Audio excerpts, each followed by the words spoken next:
प्रकार था type S. Type S जैसे कि नाम से ही प्रतीत होता है, से एस जो सेलेक्ट करते हैं, अर्थात चयन प्रक्रिया के माध्यम से, चयन के आधार पर उनको हम लेते हैं स्वतंत्र चर में। जैसे चयन प्रक्रिया शैक्षिक उपलब्धि पर चिंता का प्रभाव, शैक्षिक उपलब्धि पर चिंता का प्रभाव हम देखने जा रहे हैं।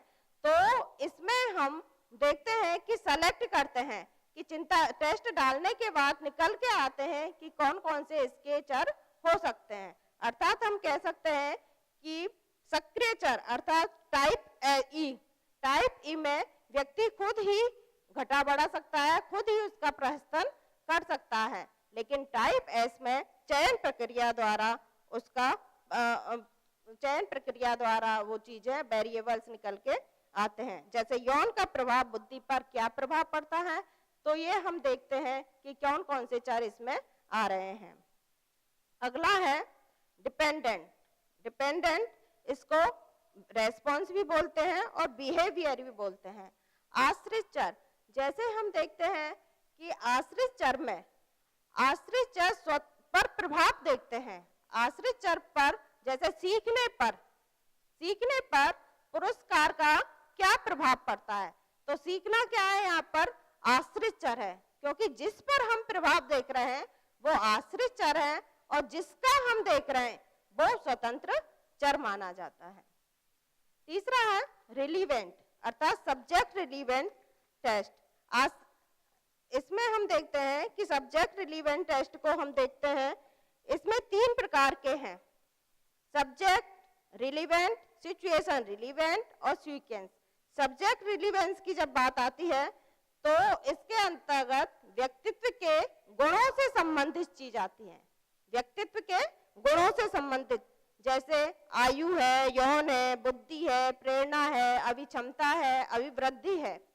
इस प्रकार के जो पॉइंट होते हैं, इस प्रकार की जो चीजें आती हैं वो आपकी सब्जेक्ट रिलीवेंट के अंतर्गत आती है, अर्थात व्यक्तित्व के गुणों को हम देखते हैं तो वो सब्जेक्ट रिलीवेंट के अंतर्गत आती है। और दूसरा है आपका सिचुएशन रिलीवेंट अर्थात परिस्थिति जन्य संगत चर। परिस्थिति जन्य संगत चर वो होता है जो परिस्थितियों से संबंधित होता है। परिस्थितियों से संबंधित अर्थात शोर है, प्रकाश है, ये आपकी परिस्थितियों के अंतर्गत आती है, एक वातावरणीय है। शोर हो रहा है ये वातावरण में हो रहा है, प्रकाश हो रहा है ये वातावरण में हो रहा है, अर्थात इनको हम सिचुएशन रिलीवेंट के अंतर्गत ले सकते हैं। और एक है सीक्वेंस अर्थात अनुक्रम संगत चर। अनुक्रम संगत चर में हम देखते हैं प्रथम अवस्था का क्या प्रभाव पड़ता है, दूसरी अवस्था का क्या प्रभाव पड़ रहा है, तीसरी अवस्था का क्या प्रभाव पड़ता है, ये है आपके अनुक्रम, एक क्रम के अकॉर्डिंग हम देखते हैं। जैसे एक उदाहरण प्रतिक्रिया काल पर प्रकाश के प्रभाव का अध्ययन। इसमें हम देखते हैं प्रतिक्रिया काल पर अर्थात आश्रित चर। प्रतिक्रिया काल क्या है, यहाँ पर आश्रित चर और प्रकाश का प्रभाव देख रहे हैं तो ये है आपका स्वतंत्र चर। दूसरा विषय वस्तु के आधार पर भी हम चरों का वर्गीकरण करते हैं। विषय वस्तु के आधार पर भी हम वर्गीकरण करते हैं। तो पहला आता है उद्दीपक चर, इसको बोलते हैं स्टूमस। उद्दीपक चर के अंतर्गत हम देखते हैं कि जैसे धूल को देखते ही आंखें बंद हो जाती है, जैसे धूल को देखते ही हम आंखें बंद कर लेते हैं। तो धूल क्या है, इसमें उत्तेजना है, अर्थात धूल क्या है, उद्दीपक है। और इसके कारण, किसके कारण आंखें बंद हो रही हैं, आपकी धूल के कारण आंखें बंद हो रही है, ये उत्तेजना है। और आंखें बंद करना आपका व्यवहार है, अर्थात आप उस उद्दीपक के प्रति व्यवहार कर रहे हैं, अनुक्रिया कर रहे हैं। तो उद्दीपक चर हम उसको ही बोलते हैं। कहने का तात्पर्य ये प्रकार सब इसमें ही आए, स्वतंत्र, आश्रित ये है, लेकिन विषय वस्तु के आधार पर हम प्रकारों को देखते हैं। तो उद्दीपक चर है, जैविक चर है और अनुक्रिया चर है। उद्दीपक चर के अंतर्गत हम यही देखते हैं कि जैसे जिसके कारण से हम पर प्रभाव पड़ रहा है, जैसे धूल को देखते ही हम आंखें बंद कर लेते हैं। दूसरा इसका प्रकार था जैविक चर। जैविक चर के अंतर्गत 2 विशेषताएं आती हैं। एक तो दैहिक विशेषताएं और एक होती है मनोवैज्ञानिक विशेषताएं।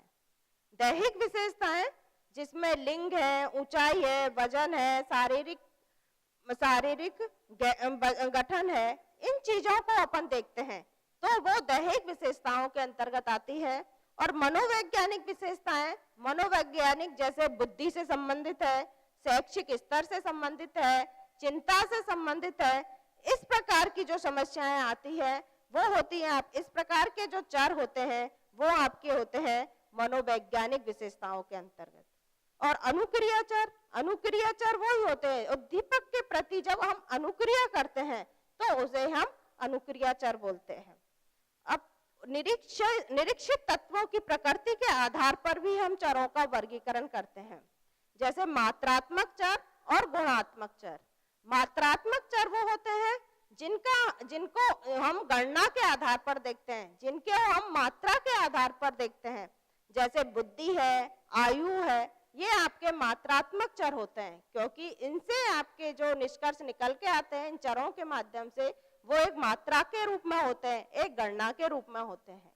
दूसरा चर है आपका गुणात्मक चर। गुणात्मक चर अर्थात क्वालिटेटिव वेरिएबल्स।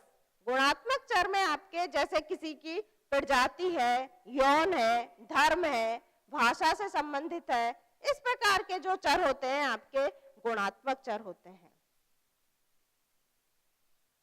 अब कंट्रोल ऑफ वेरिएबल्स अर्थात चरों का नियंत्रण आप किस प्रकार से करते हैं। चरों का नियंत्रण हमें करना अर्थात चरों का नियंत्रण अर्थात बाह्य प्रकार के जो चर हैं उनका हमको नियंत्रण करना बहुत आवश्यक होता है। एक प्रयोग परिस्थिति में उपस्थित अन्य चर भी आश्रित चर को प्रभावित करते हैं। इन अन्य चरों को नियंत्रित करना इसलिए आवश्यक होता है कि प्रयोगकर्ता केवल स्वतंत्र चर का आश्रित चर पर क्या प्रभाव पड़ता है इसका ही अध्ययन करता है। यदि प्रयोग में इन अन्य प्रभावित करने वाले चरों को नियंत्रित नहीं किया जाता है तो यह प्रयोग परिणामों को अशुद्ध कर देते हैं। यदि प्रयोगकर्ता इन प्रयोग परिणामों को प्रभावित करने वाले चरों का नियंत्रण नहीं करता है तो स्वतंत्र और आश्रित चर में प्राप्त कार्यात्मक संबंध को विश्वसनीय और वैध स्वीकार नहीं किया जा सकता है। कहने का तात्पर्य यही है कि चरों का नियंत्रण का मतलब यहाँ पर यह है कि जो स्वतंत्र चर है और आश्रित चर है इनमें जो बाधा उत्पन्न करते हैं, जैसे कहीं पर घंटी बजी हुई है, हम लैब में प्रयोग कर रहे हैं, हम देखते हैं घंटी बजी है, ये हमको बाधा उत्पन्न कर रहे हैं, शोर हो रहा है, ये हमको बाधा उत्पन्न कर रहे हैं। तो ये जो बाह्य कारण होते हैं ये हमारे प्रयोग में बाधा उत्पन्न करते हैं।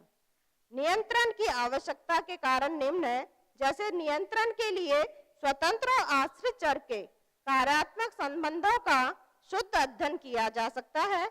नियंत्रित दशाओं में अध्ययन किए गए व्यवहार के आधार पर पूर्व कथन करना अधिक उपयुक्त होता है। नियंत्रित परिस्थितियों में स्वतंत्र चर के प्रभाव का शुद्ध और वैज्ञानिक अध्ययन संभव है। टेक्निक्स फॉर कंट्रोलिंग एक्सपेरिमेंट्स अर्थात प्रयोग के नियंत्रण की विधियां या बाह्य चरों का नियंत्रण। हम इन बाह्य चरों का जब नियंत्रण करते हैं तो कुछ टेक्निक्स हैं, जैसे निष्कासन विधि, मेथड ऑफ रिमूवल, इसको बोलते हैं निष्कासन विधि। निष्कासन विधि के अंतर्गत जैसे प्रयोगकर्ता को मालूम होता है कि ध्वनि व प्रकाश आश्रित चर को प्रभावित कर रहे हैं तो प्रयोगकर्ता इन चरों के प्रभाव को ध्वनि मुक्त और अंधेरे कमरे में प्रयोग करके घटा सकता है। अर्थात निष्कासन करना अर्थात हटाना। हम जिससे आपको परेशानी हो रही है, जो बाधक तत्व हैं, उनको हम हटा सकते हैं इस विधि के माध्यम से, निष्कासन विधि। दूसरा है methods of consistency of conditions अर्थात परिस्थितियों की स्थिरता विधि। परिस्थितियों की स्थिरता विधि का मतलब यह है कि आयु एक ऐसा चर है जो व्यवहार संबंधी अनेक आश्रित चरों को प्रभावित करता है। अतः इस चर को स्थिर रखा जाएगा। स्थिर रखने में सभी प्रयोज्यों को एक ही आयु का ले तो इस चर का प्रभाव दूर हो जाएगा। जैसे हम देखते हैं प्रयोग करने के लिए हम लिखते हैं तो आयु अगर एक जैसी होगी सबकी तो प्रयोग आपके ठीक प्रकार से निकल के आएंगे, विश्वसनीय निकल के आएंगे, वैध निकल के आएंगे। अगर आयु में डिफरेंस होगा, आयु एक जैसी नहीं होगी तो परिणाम भी आपके अशुद्ध निकल के आएंगे। अगला है मेथड ऑफ स्क्रीनिंग और बैलेंसिंग अर्थात आवरण विधि। आवरण विधि हम उसको कहते हैं जिसमें जैसे आपको जो प्रयोग आप कर रहे हैं, प्रयोग करने के बाद जो आपके आसपास का जो शोर हो रहा है या घंटी बज रही है तो उसको आप और तीव्र कर दें। जैसे संबंधित चर के प्रभाव को समाप्त करने के लिए संबंधित चर से भी अधिक तीव्र चर का प्रयोग करके संबंधित चर के प्रभाव को दूर किया जा सकता है। जैसे घंटी की आवाज है, घंटी की आवाज आपको बाधा उत्पन्न कर रही है और आप उस चीज को देखना चाह रहे हैं तो उसकी आवाज को और तीव्र कर दें। तीव्र करने का मतलब यही आवरण विधि। आवरण विधि का मतलब यही है कि आप उस पर और आवरण, उसके ऊपर और चढ़ाव रख दें। चढ़ाव करने के बाद ही ये चीज आपकी निकल के आ सकती है। समतुल्यन विधि अर्थात काउंटर बैलेंसिंग मेथड। समतुल्यन विधि ये कहती है जैसे आपकी घंटी बजी, घंटी बजते ही उसमें आप समानता, जैसे आपकी घंटी बजी है आप भी उस पर इस प्रकार का प्रयोग कर रहे हैं तो दोनों में समतुल्यता आप देख सकते हैं, तुल्यता की चीज उसमें आ सकती है। क्रमबद्ध संयोगिक विधि अर्थात मेथड ऑफ सिस्टमैटिक रैंडमाइजेशन अर्थात क्रमबद्ध संयोगिक विधि। क्रमबद्ध संयोगिक विधि का मतलब यहाँ पर यह है कि जब हम चीज को, चरों को लेते हैं, चर लेते हैं तो वो सिस्टमैटिक ढंग से लेने चाहिए। सिस्टमैटिक ढंग से यादृच्छिक विधि के माध्यम से हम चीज को लेते हैं तो उससे आपके निष्कर्ष ठीक ढंग से निकल के आ सकते हैं। Control of relevant variables in research अनुसंधान में संगत चरों का नियंत्रण। संगत चर जैसे कि अभी अपन ने पढ़े थे 3 चर पढ़े थे संगत चर के, एक तो परिस्थिति जन्य और एक प्रयोज्य संबंधी और एक अनुक्रम संबंधी। तो इस पर हम देखते हैं कि स्थिति संबंधी संगत चरों का नियंत्रण हम करते हैं स्थिति के आधार पर। जैसे आयु है, इस प्रकार के आयु है, इसमें हम एक ही एज के बच्चों को लेते हैं। दूसरा है सीक्वेंस रिलेवेंट वेरिएबल्स अर्थात अनुक्रम संबंधी संगत चर। एक अवस्था का देखते हैं, फिर दूसरी अवस्था का देखते हैं, तीसरी अवस्था का देखते हैं। इस प्रकार ये क्रम से हम चीज को देखते हैं। और एक है प्रयोज्य संबंधी संगत चर अर्थात सब्जेक्ट रिलेवेंट वेरिएबल। प्रयोज्य से संबंधित अर्थात व्यक्तित्व के गुणों से संबंधित हम चीज को लेते हैं। जैसे उसकी आयु है, बुद्धि है, प्रेरणा है, अभिक्षमता है। अब अगला पॉइंट है अनुसंधान प्रतिवेदन का प्रस्तुतिकरण। इससे पहले हम देखते हैं कि अनुसंधान प्रतिवेदन क्या होता है, अनुसंधान रिपोर्ट क्या होती है। जब कोई अनुसंधान करता एक समस्या विशेष पर अनुसंधान कार्य पूर्ण कर लेता है तब वह अपने इस किए गए अनुसंधान कार्य पर वैज्ञानिक विधि के पदों और वैज्ञानिक अनुसंधान लिखता है। अनुसंधान के नियमों के आधार पर एक विवरण या रिपोर्ट लिखता है जिसे अनुसंधान प्रतिवेदन कहते हैं। अर्थात कहने का मतलब यही है कि अनुसंधान रिपोर्ट उसी को बोलते हैं, रिसर्च रिपोर्ट उसी को बोलते हैं जो आपने अपनी थीसिस लिखी है या शोध वर्क किया है, उस पर लास्ट में क्या निष्कर्ष निकल के आए हैं, उन चीजों को आप एक रिपोर्ट के अंतर्गत लिखते हैं। अनुसंधान प्रतिवेदन वैज्ञानिक विधि के पदों और वैज्ञानिक अनुसंधान के नियमों के आधार पर प्रस्तुत किया जाता है या लिखा जाता है। अनुसंधान प्रतिवेदन लिखने को ही अनुसंधान प्रतिवेदन प्रस्तुतिकरण कहते हैं। अनुसंधान प्रतिवेदन प्रस्तुतिकरण के कुछ लाभ हैं, जैसे उपाधि या शोध उपाधि की प्राप्ति, अनुसंधान प्रतिवेदन का प्रकाशन, अनुसंधान प्रतिवेदन के प्रकाशन से अनुसंधानकर्ता की जिज्ञासा की संतुष्टि, अनुसंधान प्रतिवेदन के प्रकाशन से अनुसंधान के स्तर का ज्ञान और प्रमाण पत्र, अनुसंधान प्रतिवेदन के प्रकाशन से विषय वस्तु का विस्तार। अब देखते हैं प्रेजेंटेशन ऑफ रिसर्च रिपोर्ट, अनुसंधान प्रतिवेदन का प्रस्तुतिकरण। इसमें हम देखते हैं फर्स्ट पार्ट, जो कि हम थीसिस बनाते हैं। थीसिस बनाते हैं तो उसमें सबसे पहले प्रारंभिक भाग होता है, फर्स्ट पार्ट होता है, उसमें मुख्य पृष्ठ होता है। मुख्य पृष्ठ होता है जिसमें हम शोध प्रबंध या लघु शोध प्रबंध का शीर्षक बड़े अक्षरों में छपा होता है। यह देखा गया है कि जब शीर्षक एक से अधिक लाइनों में होता है तब शीर्षक की दूसरी लाइन पहली लाइन से छोटी और तीसरी लाइन दूसरी लाइन से भी छोटी होती है। जैसे हम देखते हैं जब बाइंडिंग करवाते हैं तो ऊपर का जो कवर पेज होता है उस पर हम टॉपिक लिखते हैं, समस्या का टॉपिक जो लिखते हैं वो इस प्रकार का होना चाहिए। अगर आपका समस्या का टॉपिक बड़ा है तो आपको पहली लाइन लिखी और दूसरी लाइन पहली लाइन से छोटी होनी चाहिए, और जब तीसरी लाइन लिख रहे हैं तो वो दूसरी लाइन से भी छोटी होनी चाहिए। ये मुख्य पृष्ठ पर हम कार्य करते हैं तो इन चीजों का ध्यान रखना चाहिए। और दूसरा है प्रारंभिक भाग के अंतर्गत ही हम दूसरा लेते हैं, ये तो अब मुख्य पृष्ठ की बात हुई। दूसरा है प्राक कथन और आभार स्वीकृति। कुछ लोग प्राक कथन और आभार स्वीकृति अलग अलग पृष्ठों पर लिखते हैं, लेकिन यदि हम दोनों को एक ही साथ लिखें तो अधिक अच्छा होगा। प्राक कथन और आभार स्वीकृति 1.5-2 पेज की ही होती है। पहले प्राक कथन और फिर आभार स्वीकृति लिखी जाती है। हम देखते हैं प्राक कथन भी इतना बड़ा लिख देते हैं और आभार भी इतना बड़ा लिख देते हैं। इतना बड़ा लिखने की आवश्यकता नहीं होती है, हमें शॉर्ट में ही उस चीज को लिखना चाहिए। पहले आपने प्राक कथन लिख दिया, फिर उसके बाद थोड़ा सा आभार प्रकट कर दिया, अर्थात आभार स्वीकृति की वो चीजें लिखते हैं, मेन चीजों को ही इसमें लिखना चाहिए। अगला है विषय सामग्री या विषय वस्तु। विषय सूची वैसी ही बनाई जाती है जैसी पुस्तकों आदि में छपी हुई होती है। इसमें अध्याय की संख्या, अध्याय का नाम और पृष्ठ संख्या अंकित होता है।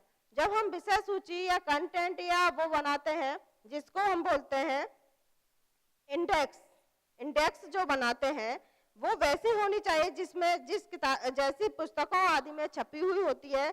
इसमें अध्याय की संख्या, अध्याय का नाम, पृष्ठ संख्या आदि अंकित होना चाहिए। जब इंडेक्स बनाते हैं, पूरी रिसर्च थीसिस की जब इंडेक्स बनाते हैं तो वो प्रॉपर ढंग से आपकी होनी चाहिए, जिसको हम बोलते हैं विषय सारणी, कंटेंट्स। चौथा है list of abbreviations and diagrams, अर्थात शब्द संक्षेप सूची और आकृतियों की सूची। हम देखते हैं कि एक में ही सारा ले लेते हैं, एक इंडेक्स बना देते हैं, फिर हमें दूसरी अलग से इंडेक्स बनानी चाहिए जिसमें हम इसकी शब्द संक्षेप सूची, जो भी शब्दों को आपने संक्षेप में लिया है उनकी एक अलग सूची होनी चाहिए, और आकृति जो भी आपने बनाई है थीसिस में, क्योंकि जिनसे रिलेटेड होता है उनके आकृतियां, ग्राफ वगैरह बनाते हैं, उनकी अलग से सूची होनी चाहिए। अनुसंधान प्रतिवेदन में शब्द संक्षेप सूची में अनुसंधानकर्ता केवल उन्हीं शब्दों की शब्द संक्षेप सूची बनाता है जिनका प्रयोग उसने अनुसंधान प्रस्तुतिकरण में किया है। अनुसंधान प्रस्तुतिकरण में जो आकृतियां बनाई गई हैं उनकी सूची बनाकर वह यहाँ पर लगाता है, और आकृतियों में रेखा चित्र, मानचित्र, आरेख आदि हो सकते हैं। जो भी वो अपनी थीसिस में बनाता है उन सबकी एक सूची आगे बनाई जाती है। इसका दूसरा पॉइंट है main parts of research report, अर्थात शोध प्रबंध का मुख्य भाग। ये अभी अपन ने पढ़ा मेन पृष्ठ, जिसको अपन बोलते हैं प्रारंभिक भाग। दूसरा है मेन पार्ट, अर्थात शोध प्रबंध का मुख्य भाग, जिसको अपन अंदर लिखते हैं अनुसंधान का शीर्षक या समस्या। अनुसंधान की समस्या सरल, स्पष्ट और संक्षिप्त होनी चाहिए। हम देखते हैं, ये तो आपके पहला तो मुख्य पृष्ठ की बात हुई। इसके बाद जब हम लिखते हैं शीर्षक लिखते हैं, अध्याय वगैरह बनाते हैं, तो अनुसंधान का शीर्षक या समस्या लिखते हैं। जब वो समस्या लिखते हैं इस प्रकार की होनी चाहिए, आपकी सरल, स्पष्ट और संक्षिप्त होनी चाहिए। दूसरा पॉइंट है टॉपिक, ये इंट्रोडक्शन अर्थात अनुसंधान की प्रस्तावना या भूमिका। इसमें जो अपन पहला अध्याय लेते हैं उसमें आप समस्या से रिलेटेड इंट्रोडक्शन देते हैं। इंट्रोडक्शन में आपको 5 चीजों पर ध्यान देना होता है। सबसे पहले समस्या का परिचय क्या, समस्या से संबंधित साहित्य सर्वेक्षण के आधार पर समस्या के संबंध में किए अनुसंधानों का संक्षिप्त विवरण, समस्या, और तीसरा है समस्या और संबंधित साहित्य सर्वेक्षण के आधार पर बनाए गए उद्देश्य, चौथा है उद्देश्यों के आधार पर बनाई गई परिकल्पनाएं, फिर मुख्य प्रत्ययों की परिभाषा और अर्थ, फिर अनुसंधान की परिसीमाएं। जब हम प्रथम अध्याय शुरू करते हैं तो इसमें 5 चीजें हैं। सबसे पहले उसका परिचय देते हैं, लिटरेचर आप क्या क्या ले रहे हैं, रिव्यू कौन कौन से ले रहे हैं वो लेते हैं। फिर इस समस्या से संबंधित आप उद्देश्य निर्मित करते हैं, उद्देश्यों के बाद परिकल्पनाएं बनाते हैं, परिकल्पनाओं के बाद जो आपके मुख्य बिंदु हैं उनको परिभाषित करते हैं, उसके बाद लिमिटेशंस लिखते हैं अर्थात परिसीमाएं लिखते हैं कि किस क्राइटेरिया तक आपने इस रिसर्च को रखा है। अगला पॉइंट है मेथोडोलॉजी एंड डिजाइन अर्थात अनुसंधान की प्रक्रिया विधि और अनुसंधान अभिकल्प। मतलब इसके अंतर्गत हम निम्न चीज को लेते हैं, कौन सी आपने प्रक्रिया विधि यूज की है, कौन सा आपने अनुसंधान डिजाइन बनाई है। जैसे अनुसंधान की प्रक्रिया विधि लेते हैं, सबसे पहले किस प्रक्रिया से आपने इसको किया है। दूसरा है अनुसंधान में प्रयुक्त अनुसंधान अभिकल्प, मतलब रिसर्च डिजाइन आपने क्या बनाई है, चरों का मापन कैसे किया है, चरों का नियंत्रण कैसे किया है, प्रतिदर्श और प्रतिचयन क्या है, किस प्रतिदर्श आपने लिया है तो किस प्रतिचयन विधि के माध्यम से लिया है, तथ्य संकलन के लिए आपने कौन सा यंत्र यूज किया है, तथ्यों का विश्लेषण आप किस प्रकार से करते हैं। तो ये अनुसंधान की मेथोडोलॉजी एंड डिजाइन में हम लेते हैं अर्थात अनुसंधान की प्रक्रिया विधि है। इसके अंतर्गत हम इन 7 पॉइंटों को लेते हैं कि किस प्रकार से आपने इसका डिजाइन निर्मित किया है। अगला है रिजल्ट्स एंड इंटरप्रिटेशन अर्थात परिणाम और उनकी विवेचना। ये सारा कार्य प्रक्रिया विधि टूल्स वगैरह हम यूज करने के बाद इसके परिणाम क्या निकल के आए हैं, फिर उनकी हम विवेचना करते हैं। परिणाम क्या निकल के आए हैं उनको लिखते हैं, फिर उनकी विवेचना करते हैं और व्याख्या और सामान्यीकरण, उनकी व्याख्या करते हैं और सामान्यीकरण करते हैं अर्थात जो निष्कर्ष निकल के आए हैं, आपके जो परिणाम निकल के आ रहे हैं वो पूरी जनसंख्या का प्रतिनिधित्व करते हुए होना चाहिए। सारांश और निष्कर्ष, शॉर्ट में हम सारांश लिखते हैं, 5वां अध्याय जो होता है उसमें सारांश लिखते हैं और क्या परिकल्पनाओं के आपके क्या क्या निष्कर्ष निकल के आते हैं वो लिखते हैं और कुछ सुझाव भी उसमें दिए हुए होते हैं। अगला पॉइंट है इसमें last part of research report अर्थात शोध प्रबंध का अंतिम भाग। अंतिम भाग के अंतर्गत हम बिब्लियोग्राफी लगाते हैं, अपेंडिक्स लगाते हैं। बिब्लियोग्राफी अर्थात संदर्भ ग्रंथ सूची। संदर्भ ग्रंथ सूची के अंतर्गत हम देखते हैं सबसे पहले हम जिससे हमने अपना संदर्भ लिया है उसका सरनेम लिखा जाता है, फिर उसका नाम लिखा जाता है, फिर ईयर लिखा जाता है, फिर पुस्तक का नाम लिखा जाता है, फिर प्रकाशन का नाम लिखा जाता है, फिर किस पृष्ठ संख्या से ये ली गई है वो लिखा जाता है। इस प्रकार से हमें संदर्भ ग्रंथ सूची बनानी चाहिए। फिर अपेंडिक्स परिशिष्ट अर्थात आपने जो टूल्स उसमें यूज किए हैं, उपकरण यूज किए हैं, उनकी एक एक कॉपी उसमें लगती है। डिसर्टेशन वर्क करने के बाद हम देखते हैं कि अगली समस्या हम आसानी से ले सकते हैं क्योंकि हमें इसके बारे में पहले से अनुभव हो चुका है। रुचि के आधार पर जिस फील्ड में आप रुचि रख रहे हैं तो उस फील्ड से संबंधित हम समस्या का चयन कर सकते हैं। हमें समस्या का चयन रुचि के अनुसार करना चाहिए। विशेषज्ञ और सेमिनार, विशेषज्ञ जो भी उस सब्जेक्ट से जिस फील्ड आपका है उस फील्ड से संबंधित विशेषज्ञों से जानकारी लेकर उससे संबंधित सेमिनार में जाकर हम समस्या का चयन कर सकते हैं। दूसरा है समस्या से संबंधित साहित्य की समीक्षा, अच्छा रिव्यू ऑफ रिलेटेड लिटरेचर। उसके बाद हम क्या करते हैं, समस्या से संबंधित साहित्य की समीक्षा करते हैं। अर्थात जो समस्या आपने ली है उससे संबंधित उसके उद्देश्य क्या रहे हैं, उसकी परिकल्पना क्या रही है, प्रतिदर्श क्या रहे हैं, चर क्या रहे हैं, विधि कौन सी यूज की है और निष्कर्ष क्या निकल के आए हैं, उन चीजों को अपन देखते हैं। संबंधित साहित्य हम पढ़ते हैं, जैसे डिसर्टेशनल वर्क भी होता है कि आप संबंधित कोई भी अनुसंधान का, कोई भी समस्या का आप समीक्षा कीजिए। तो समीक्षा के अंतर्गत हम इन चीजों पर ज्यादा जोर देते हैं, इन चीजों पर ज्यादा महत्व देते हैं। उसकी उद्देश्य क्या रहे हैं, उसकी परिकल्पनाएं क्या रही हैं, उसके प्रतिदर्श क्या रहे हैं, चर क्या रहे हैं, विधि क्या रही है, निष्कर्ष क्या रहे हैं। दूसरा है अनुसंधान पुस्तकों, पत्र पत्रिकाओं आदि का अध्ययन करना। अनुसंधान पुस्तकें होती हैं, अनुसंधान से संबंधित बहुत सारी पत्र पत्रिकाएं होती है, उनको पढ़कर भी हम इस चीज की समीक्षा करते हैं। अनुसंधान की वेबसाइट का अध्ययन, अनुसंधान से रिलेटेड, रिसर्च से रिलेटेड अपनी वेबसाइट है, उस पर भी आप अध्ययन कर सकते हैं, इसकी समीक्षा कर सकते हैं। तीसरा पॉइंट है संबंधित प्रत्ययों का परिभाषीकरण। अर्थात जो आप समस्या में प्रत्यय लेते हैं, प्रत्यय अर्थात जो भी मुख्य पॉइंट होते हैं उनको परिभाषित करना होता है। जैसे समस्या के प्रत्ययों का अर्थ क्या है, प्रत्यय से संबंधित परिभाषा क्या है, प्रत्ययों की क्रियात्मक परिभाषा क्या है। तो इसका मतलब यही है कि आप जो समस्या कथन लेते हैं उसमें जो भी टेक्निकल शब्द आए हैं उनको हम परिभाषित करते हैं। अनुसंधान के उद्देश्य, जब हम रिसर्च के उद्देश्य निर्मित करते हैं तो इन चीजों का ध्यान रखना चाहिए। चरों के आधार पर उद्देश्यों का निर्धारण, हमें चरों के आधार पर ही उद्देश्यों का निर्धारण करना चाहिए। शोध की आवश्यकताओं के अनुकूल हो, इस प्रकार के उद्देश्य निर्धारित करने चाहिए। कार्य कारण संबंधों के आधार पर उद्देश्यों का निर्धारण करना चाहिए।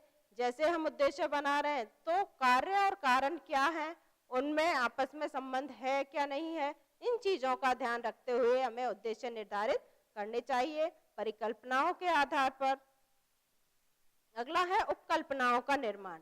जैसे कि अभी हमने पढ़ा परिकल्पनाएं धनात्मक, ऋणात्मक और शून्य। जिसमें धनात्मक और ऋणात्मक परिकल्पना है वो दिशा युक्त होती है और दूसरी जो परिकल्पना आप देख रहे हैं ये दिशा विहीन होती है, अर्थात इसमें कोई भी दिशा नहीं दी हुई होती है। जैसे हम कहते हैं कि छात्र छात्राओं से बुद्धि में ठीक है, तो ये आपकी दिशा युक्त हो गई। अगर हम कहते हैं दोनों में सार्थक अंतर नहीं है, अर्थात कोई भी दिशा नहीं दी हुई होती है। अनुसंधान की सीमाएं जैसे विषय के आधार पर आप सीमांकन करते हैं, अनुसंधान विधि के आधार पर सीमांकन करते हैं, प्रतिदर्श के आधार पर सीमांकन करते हैं, प्रयोज्य के आधार पर सीमांकन करते हैं। प्रक्रियाविधि और अनुसंधान अभिकल्प। इनके अंतर्गत हम लेते हैं अनुसंधान मेथड्स। कौन कौन से? ऐतिहासिक विधि है, दार्शनिक विधि है, सर्वेक्षण विधि है, प्रयोगात्मक विधि है, क्रियात्मक विधि है, घटनोत्तर विधि है, मनोवैज्ञानिक विधि है। ये विधियां हैं, इन पर हम रिसर्च वर्क करते हैं। अनुसंधान अभिकल्प एकल समूह, द्विसमूह, दो से अधिक समूह, कारकीय अभिकल्प। जैसे हम देखते हैं एक समूह लिया, दो समूह लिया, दो से अधिक समूह लिया, इनके आधार पर हम अभिकल्प बनाते हैं। जनसंख्या, प्रतिदर्श और प्रतिचयन। जैसे पिछली क्लास में हमने पढ़ा प्रतिचयन की विधियां, संभाव्य प्रतिचयन, संभाव्य प्रतिचयन। संभाव्य प्रतिचयन को 5 भागों में बांटा गया है: उद्देश्यपूर्ण, अंश, आकस्मिक, सुविधानुसार, स्वेच्छानुसार। और संभाव्य को संयोगिक, वर्गबद्ध और कलस्थ है। अब चर, जैसे अभी हमने पढ़ा स्वतंत्र चर, आश्रित चर और संगत चर। अनुसंधान उपकरणों का ज्ञान। उपकरण कौन कौन से हैं? जैसे प्रेक्षण, साक्षात्कार, अनुसूची, प्रश्नावली, समाज मिति, वैयक्तिक अध्ययन, ये आपके उपकरण हैं। वस्तुपरक मापनी, ये भी उपकरण है, जैसे निर्धारण, पदांकन, चिन्हांकन सूची, मनोवैज्ञानिक परीक्षण, व्यक्तित्व परीक्षण, रुचि परीक्षण, अभियोग्यता परीक्षण, रोशाकाशाही धब्बा परीक्षण, टीएटी परीक्षण, ये सारे आपके मनोवैज्ञानिक परीक्षण के अंतर्गत आते हैं। सांख्यिकी प्रविधियां, जैसे प्राचलन स्तरीय परीक्षण, टी परीक्षण, एफ परीक्षण, जेड परीक्षण, प्राचलन स्तरीय, काई-स्क्वायर, मैन-व्हिटनी, मध्यांक, रैंक। और आंकड़ों का संकलन, वर्गीकरण और सारणीकरण। जैसे वर्गीकरण हम करते हैं गुणात्मक, जैसे आप यहाँ पर देख रहे हैं सीरियल 1 और 2 ग्रुप हमने लिए ए और बी, ए और बी ग्रुप लिए। ए ग्रुप का आपका जो हम लेते हैं संख्या कितनी है, एन को प्रदर्शित किया हुआ है, एम मध्यमान क्या रहा है, एच डी क्या रहा है प्रमाणिक विचलन, सी आर टी क्या निकल के आया है, और 0.5 पर आपका क्या निष्कर्ष है, 0.1 पर क्या निष्कर्ष है। इन पर हम देखते हैं। ऐसे ही आप ग्रुप बी को करेंगे। अब इसमें जैसे हम किस आंकड़ों को वृत्त चार्ट में भी दर्शा सकते हैं, जैसे कि ये देख रहे हैं, स्तंभ रेखा चित्र में भी दर्शा सकते हैं, श्रृंखला चित्र में भी दर्शा सकते हैं, तुलनात्मक दंड रेखा चित्र में भी दर्शा सकते हैं, संचित आवृत्ति वक्र में भी दर्शा सकते हैं, स्तंभाकृति में भी दर्शा सकते हैं। लास्ट में परिणाम, विश्लेषण, निष्कर्ष और संदर्भ ग्रंथ सूची हम लगाते हैं।